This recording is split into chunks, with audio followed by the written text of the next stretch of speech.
Hi guys, so today we are actually going to be doing a chicken video where I will be making chicken and right now I'm going to keep this stove on so then I can, I might turn it down because I still have to make my flour. This is my flour, so let's go get the chicken, I guess. So we have my flour. Um,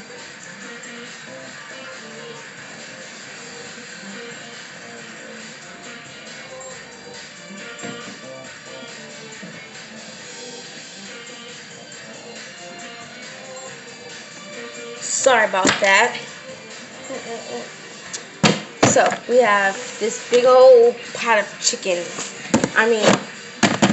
Tupperware bowl of chicken. So what we're going to do is we're going to get a big Ziploc bag.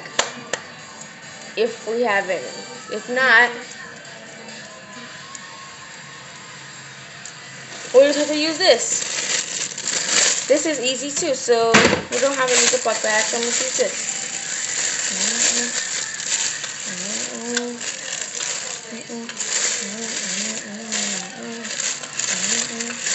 So guys, we're going to put some flour inside of this bag. So we have our flour.